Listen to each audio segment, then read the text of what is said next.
Stephen Carroll is here with me in the studio. Hello.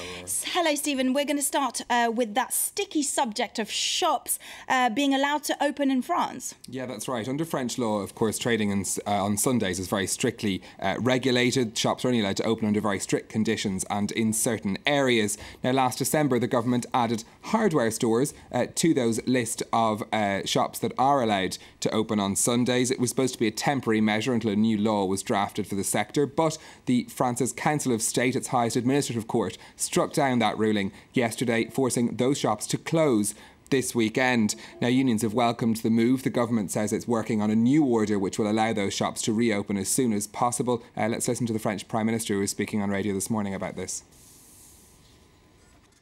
There was a fixed period of time for this decree, and that's what must be changed, so there's no fixed period of time. Meanwhile, we've appointed Monsieur Bailly to the task of working on a new proposition that respects both days of rest but also modern life, and the employees' rights must be respected as well.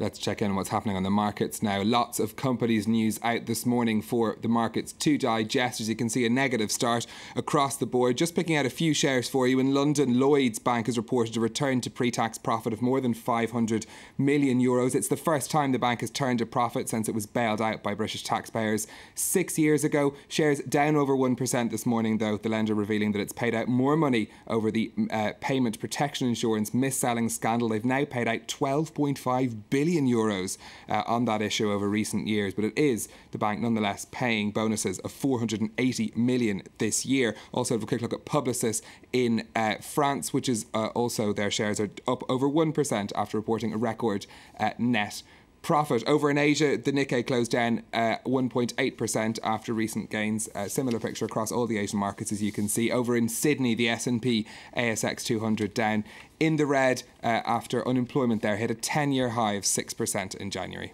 Now, a lot of companies are revealing their results today, including some big names here in France. Yeah, France's biggest bank, BNP Paribas, has reported net profits of €4.8 billion for last year, far below expectations. That's partly because the lender is putting aside $1.1 billion to cover penalties over payments made in contravention of US sanctions against Iran. The bank has been reviewing transactions for years in an effort to reach a settlement with regulators. Shares down 3% in Paris this morning.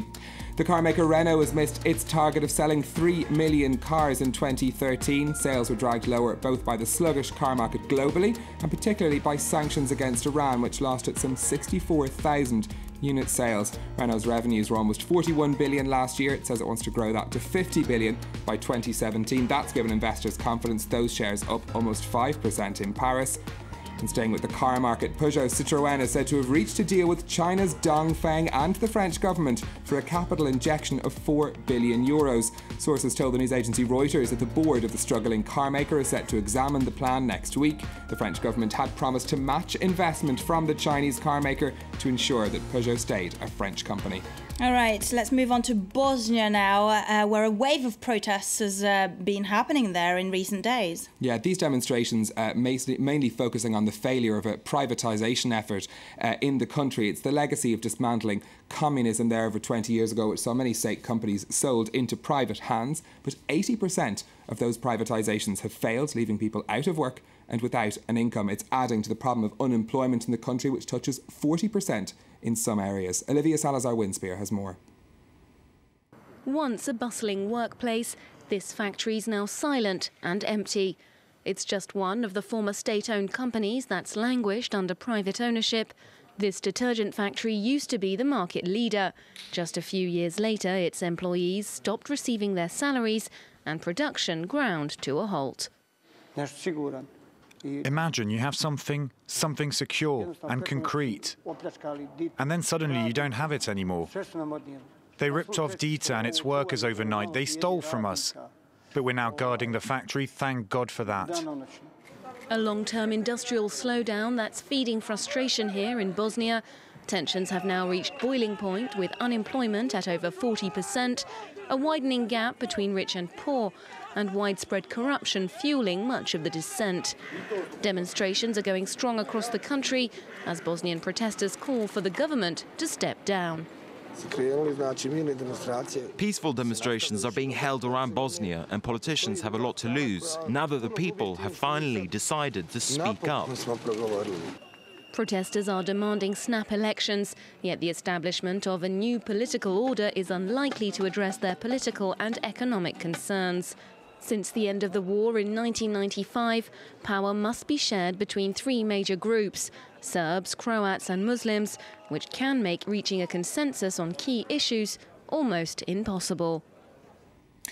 And British handmade cosmetics company Lush has decided that the smell of success should be very sweet. Why is that? Well, the company won, which is well known on the British high street, but is, relatively speaking, quite a small company, won what has been described as a David and Goliath legal battle against Amazon, which was selling other products of rivals using the label Lush on its website. So to celebrate, the husband and wife team behind the company have registered a trademark for a new line of products. It's called Christopher North, after the boss of Amazon UK. According to the Guardian newspaper, the range is going to be expanded to include deodorant and hair removal cream.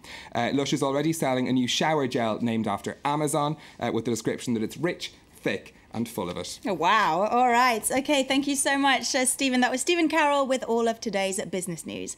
And it's now time to take a look at what's